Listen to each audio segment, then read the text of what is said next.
Hi everyone. We'll wait for another 2 minutes for more people to join the meeting, but we'll start very shortly.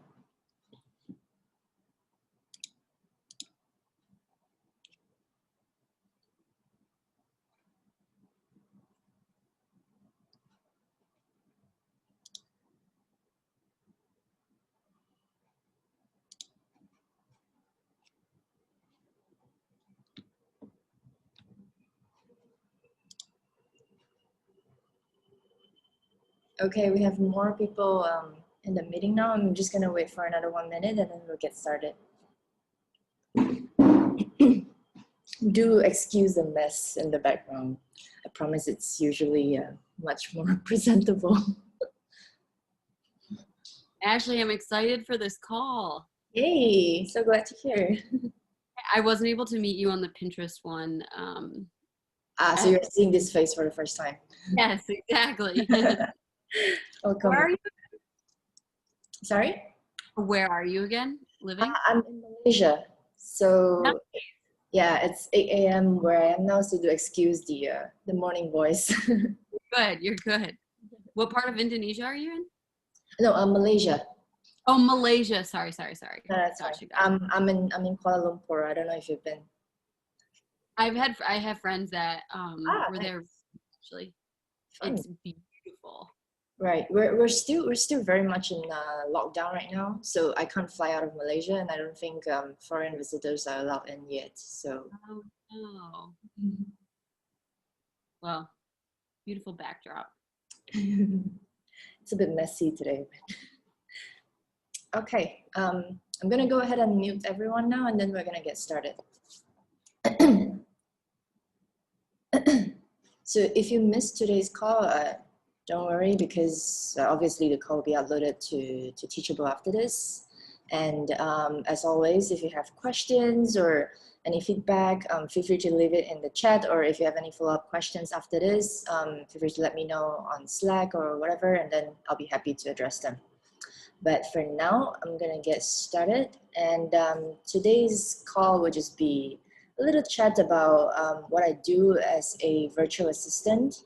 And I do understand everyone here is a travel blogger.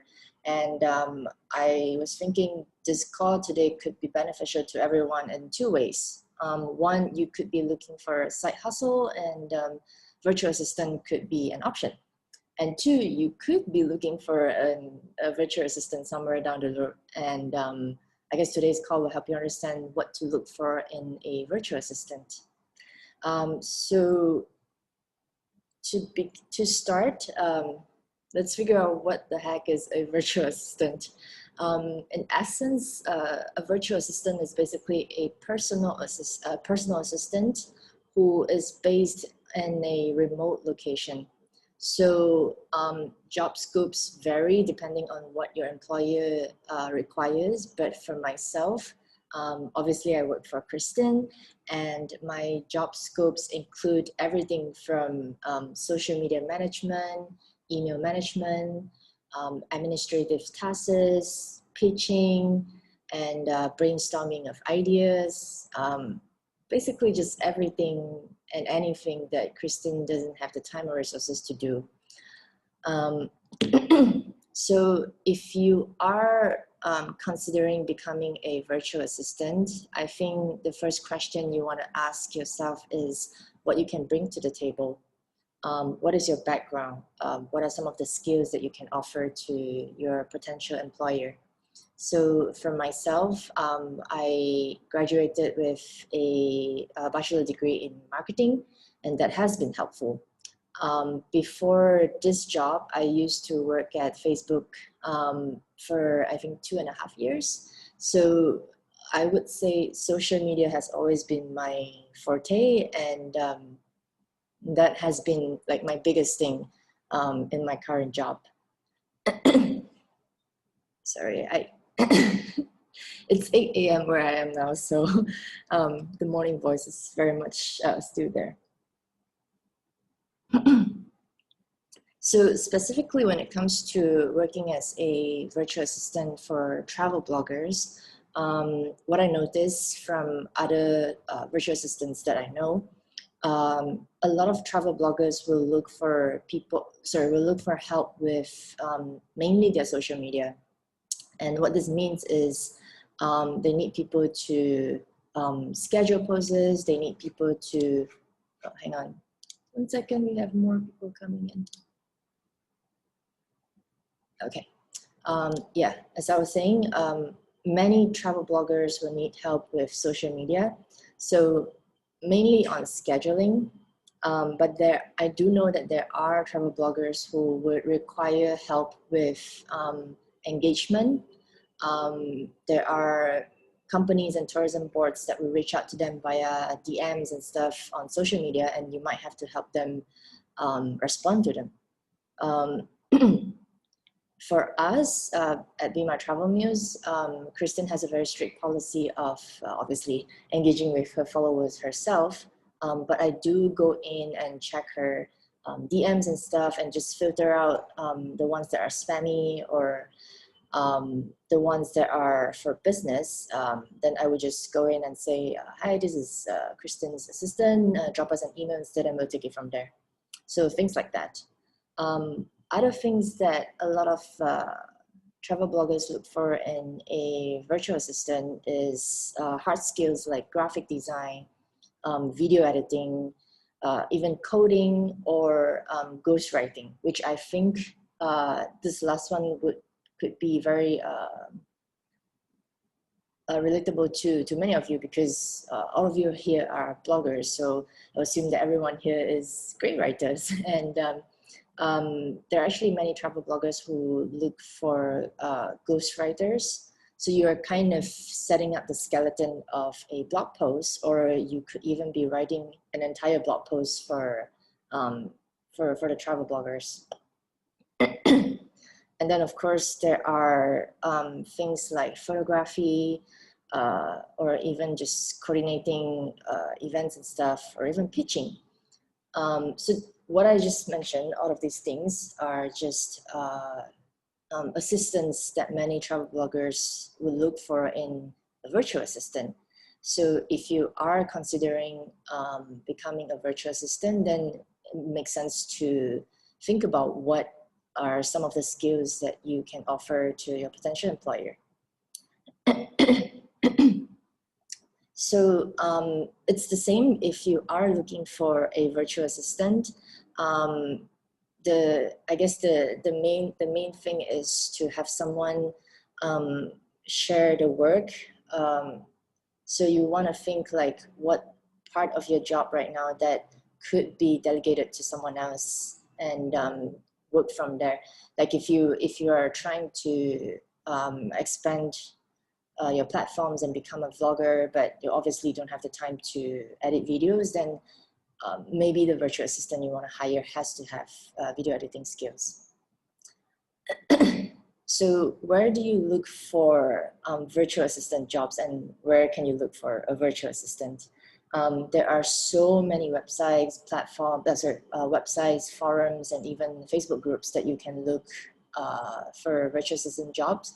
But I just thought it would be fun to share with you guys how I got my job. So I have been reading Kristen's blog since I was maybe 20, and that's like close to 10, no, that can't be it, sorry.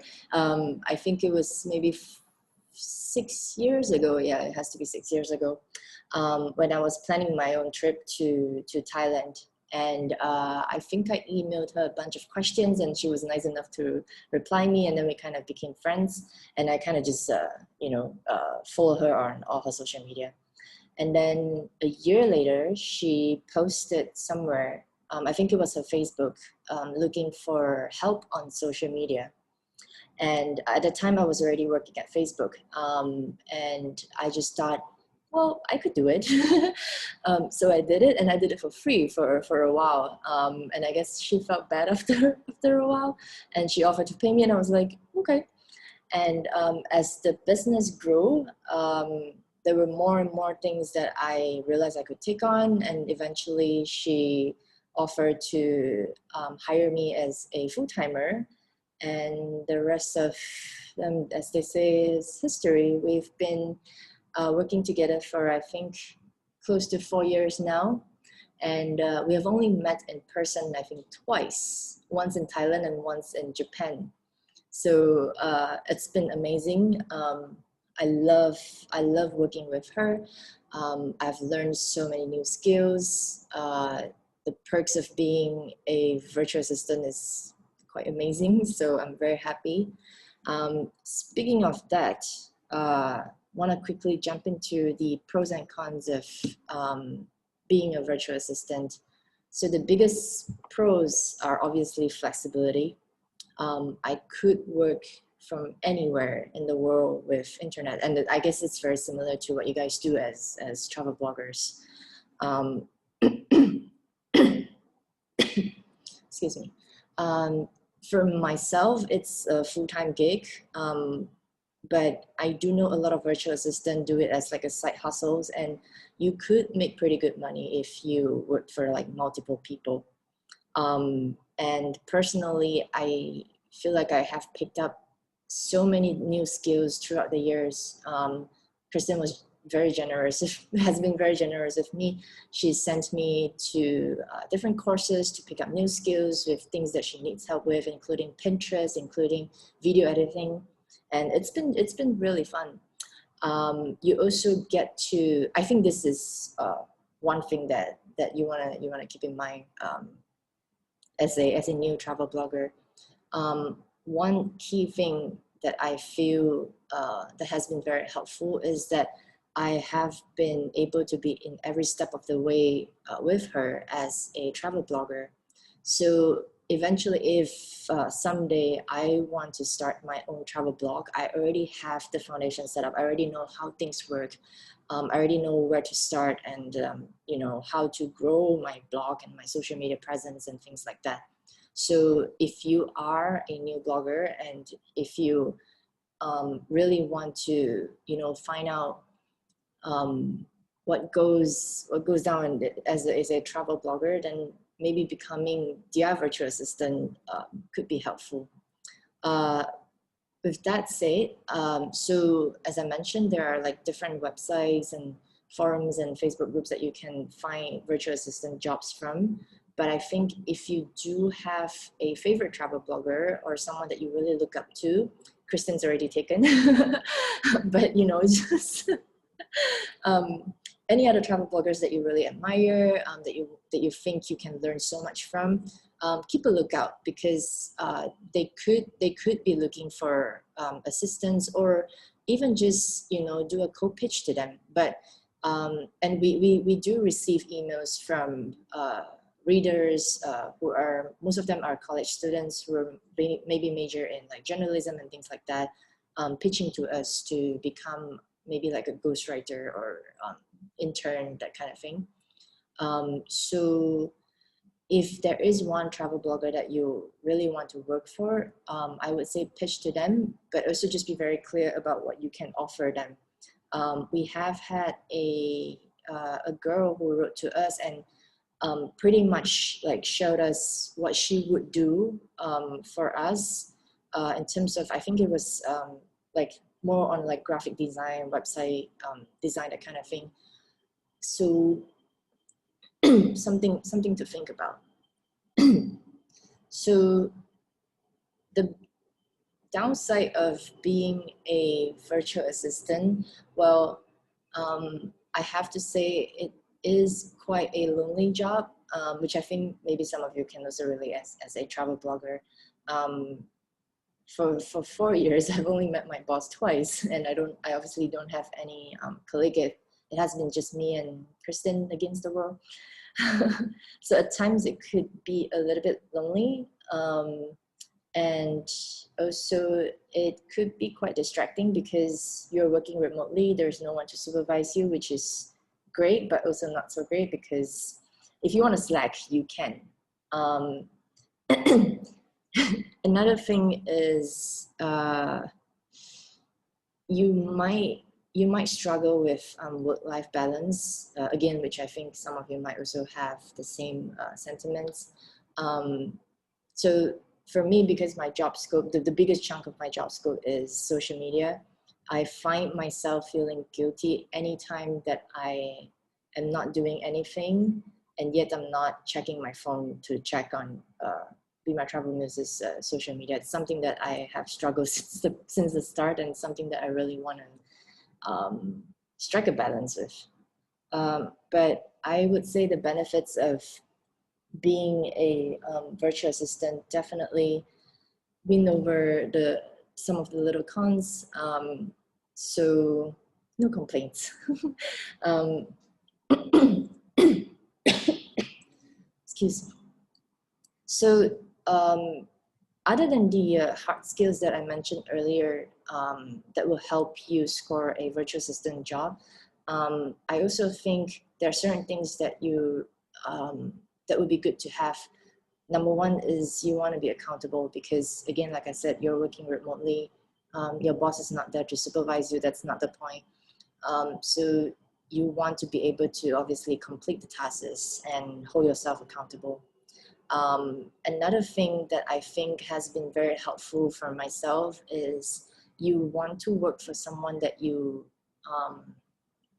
I guess, admire, because this is a job that requires a full dedication to one person. It's essentially like any personal assistant jobs. So like my life kind of revolves around Kristen, which I'm more than happy that it is that way. So depending on how in-depth the amount of work you have to do, but I would say definitely pick someone that you would enjoy working for. Let's see what else.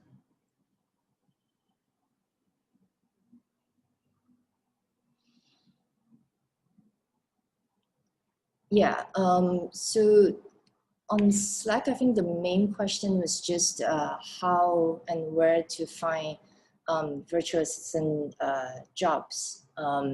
So I looked around because it was not how I found mine, so I wasn't very familiar with the websites and forums that are available out there. But I did look around, and I will be happy to send a bunch of links over later on Slack, so you can take a quick look.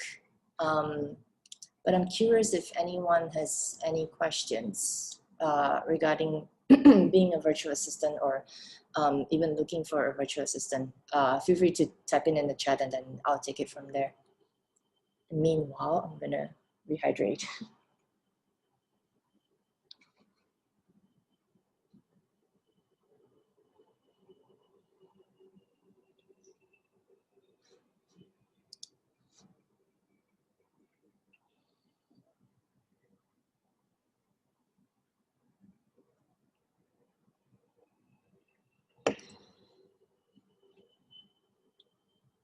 Okay, Laura is asking, would you mind sharing some common rates for a VA? Yes, sure. So for me, myself, I'm based in Malaysia. That's where I'm from. That's where where I am now. And I think actually, I read somewhere that there are like more virtual assistants or similar jobs in the Philippines than anywhere else, because people from the Philippines, they speak mainly English, and rates are much lower. So say if you're hiring from the US, then you're paying like a fraction of what a virtual assistant would have cost you back home.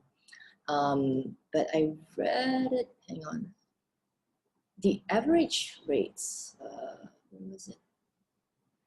Yeah, the median hourly rate that I read online is about $16 an hour.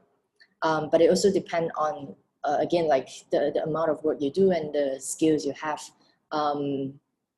I think very commonly, if you're able to do things like video editing or Photoshop, then you get to obviously ask for a higher rate.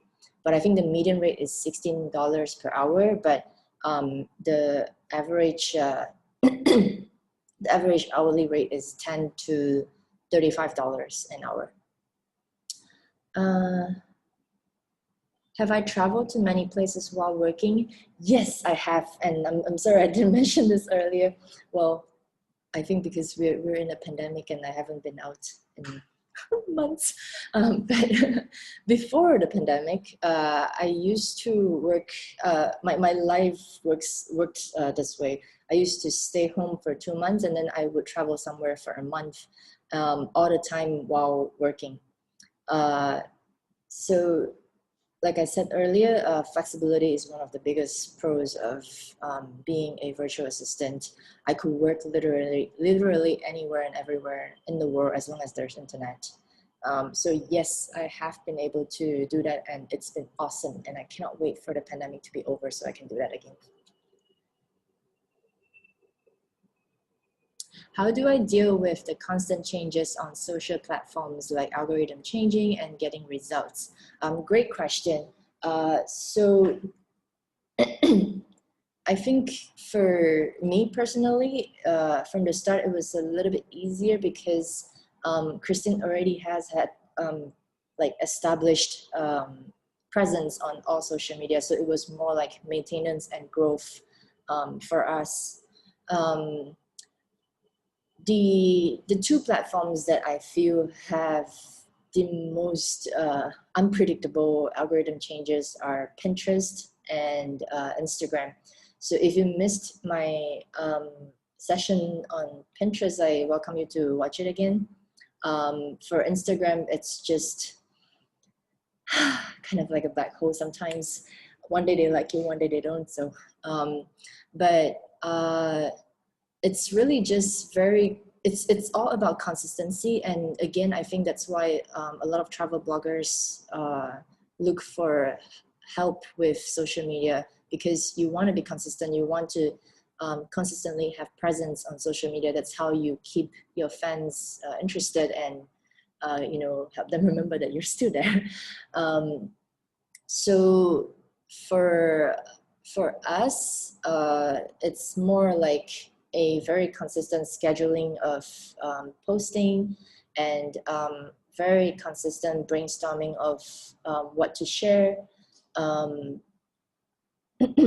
So we do, because Kristen has been blogging for 8 years now. So I would go into Google Analytics and just refer to how do you say, like the trends over the years, like certain months, what kind of content would work better, and then I would implement these into my content calendar for Kristen's social media. Do I have a Pinterest course that I recommend? Yes. So if you just want to know like kind of like the basics and essential things, then I think what I shared previously was just really everything and anything that I have done in the past 3 years for Be My Travel Muses Pinterest. But if you really want to invest in a big course, I recommend, what's her name?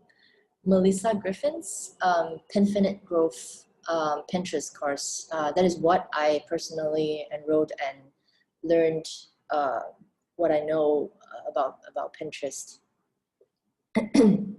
What was the main reason I left Facebook and became a VA full-time? Good question. So I graduated from college and Facebook was actually my first job. I personally, I'm not like a ambitious person. I never wanted to be like directors or CEOs or whatever. So I really was just there to have fun and save money. And then as soon as I had enough savings, I took off and I went traveling for 6 months around Southeast Asia. And obviously loved it and really wanted to keep this lifestyle going. I was working part-time for Kristen while I was working at Facebook. And then when I decided to take off and go on my solo trip around Southeast Asia, I decided to not work at all. So obviously quit my job at Facebook, but I also told Kristen that I will take a break from her for a few months. And when I'm back, we can discuss if she still need my help, or if not, it's fine. And so I left, and then I think it was maybe 2 months in when she wrote to me and told me basically she can't live without me anymore. And offer me to become a full-timer, and that's how things kind of fell into place, and I cannot be happier. What do I do specifically in terms of engagement? Is it to grow audience or just to keep up with new messages and comments? For us, like I said, Kristen replies to comments and DMs and emails from readers. My job is more on filtering. If it's like especially on Facebook, because every time when we share a link to a new blog post, sometimes people do ask questions about like what was written in the blog post in the comments. And if it's just like a very generic question about the destination or the trip itself, and I have the answer, I would sometimes respond. But if it's anything that is remotely personal or whatever, then Kristen does it. But like right now, she's off the grid. She's in French Polynesia, if you didn't know. Not jealous at all. Then I would do like a organization of questions from all social media platforms and emails and blog comments for her to reply to, and then I would just put the answers in. All right. If anyone else have any questions, feel free to come at me.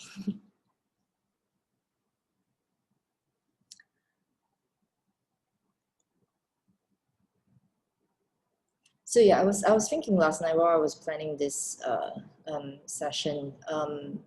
I really do think that if I were a brand new travel blogger with very little experience, number one, you probably are still working on like a full-time job, and you're just kind of getting started on creating a blog, a travel blog of your own.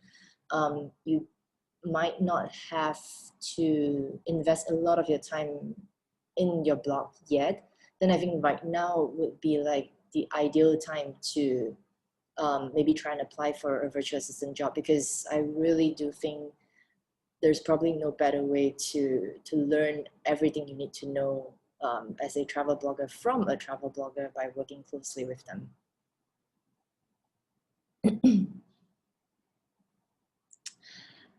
Yes, what are the initial skills and strengths that I pitched to Kristen? So social media has always been my forte. When I was at Facebook, I used to help small and medium advertisers with their advertisements and page management on Facebook. So at the very beginning, I was really just helping Kristen with her Facebook page, with scheduling, with algorithm studying, and also brainstorming of content that are not from Be My Travel News that should be shared on her Facebook page to attract more engagement.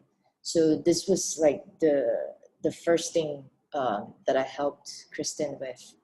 I also have a background in marketing, so we also worked together on like new blog post creation.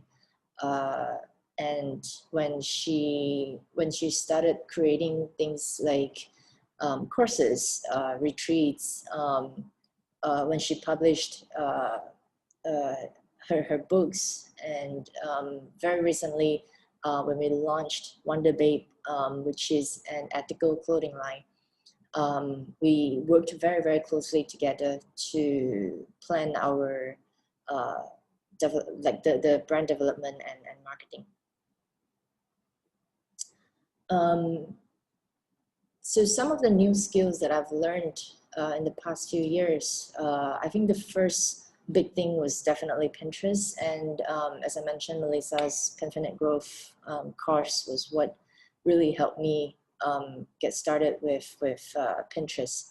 So I believe Kristen used to hire like a team or a company that um, uh, specialize in Pinterest, but she no longer needs to do that because I took over. Um, and then another thing is video editing. I literally went from zero uh, to knowing the basics from watching YouTube, and she also enrolled me in a course. But we've been trying to get into travel vlogging, and I've been helping her with video editing. So it's really fun and interesting for me because these are things that I didn't think I would uh, do. But I've always been open to doing anything and everything she doesn't have the time to do, and I think that's the wonderful thing about having a virtual assistant, right? So yeah.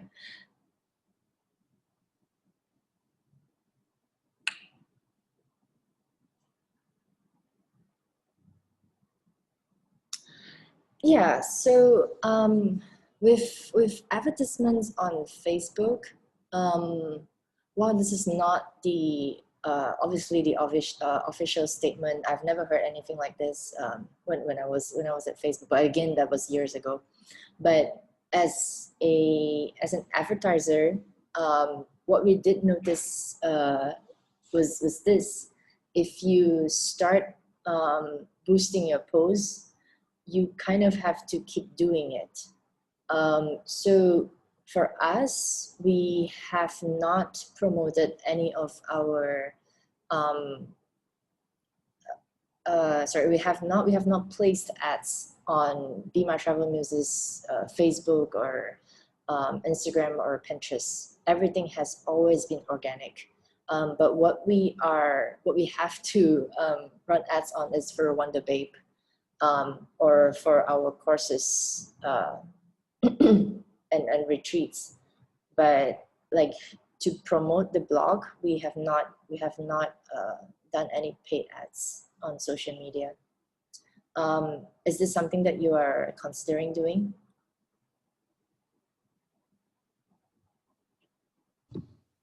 Hey, I'm just gonna speak. And Jillian yelled at me for not having my video on, but I've had a bad internet connection all day, so I'm afraid I'm gonna drop out if I anyway.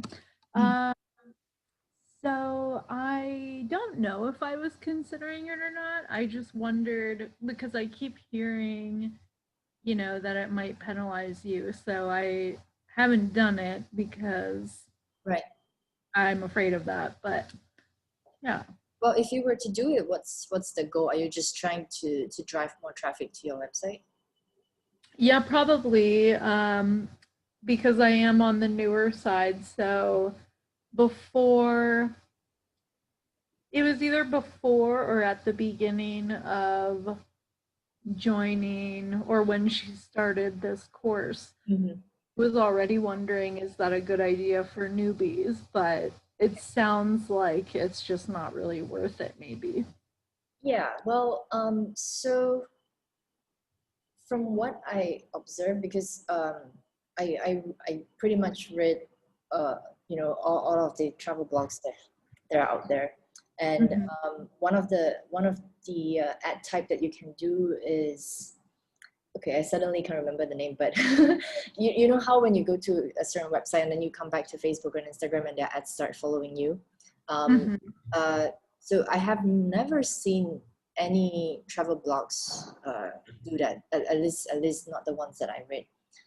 So I would assume that most travel blogs, the established ones, don't do that too. It's mainly more it's really more practical, and it makes more sense when you are trying to sell a product, like a course or a book or whatever. But to just drive traffic to your website, as of now, and also because we have not done it, I would recommend against it.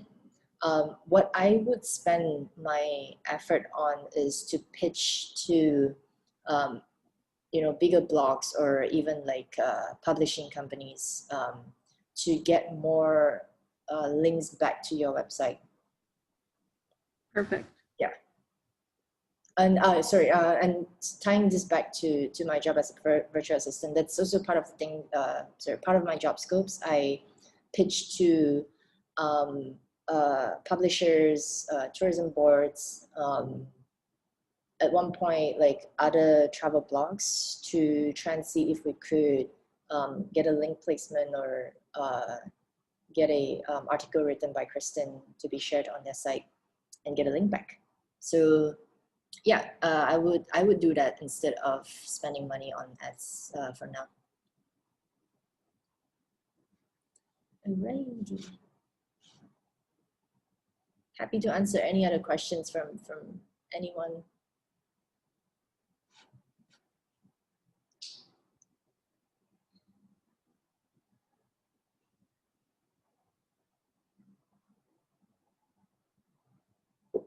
I'm assuming that everyone here is from the US. I hope things are okay. Been reading a lot of news from there. So I'm based in Malaysia and in Southeast Asia, and very small country. We have been oh, Canada, cool. I've never been there. I've always wanted to go there. New Zealand. I was gonna go to New Zealand this year for a road trip. But for us, we're still very much in a lockdown. I can't leave my country, and I don't think foreign visitors are allowed in. And this is gonna keep going until end of the year. So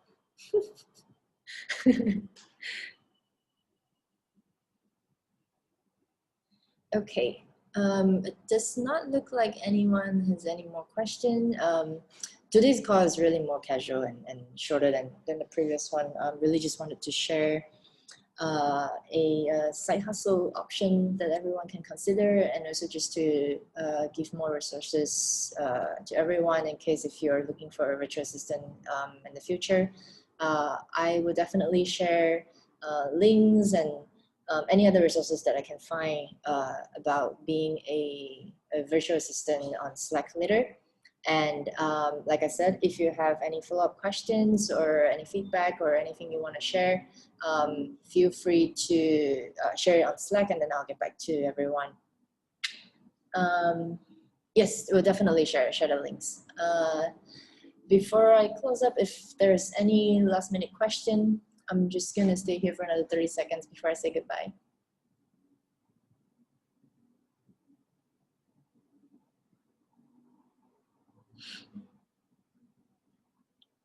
Okay, cool. I think that's it. Thank you very much, everyone, for taking the time. I really appreciate it. Stay safe and take care, and we'll catch up again on Slack. Bye, everyone.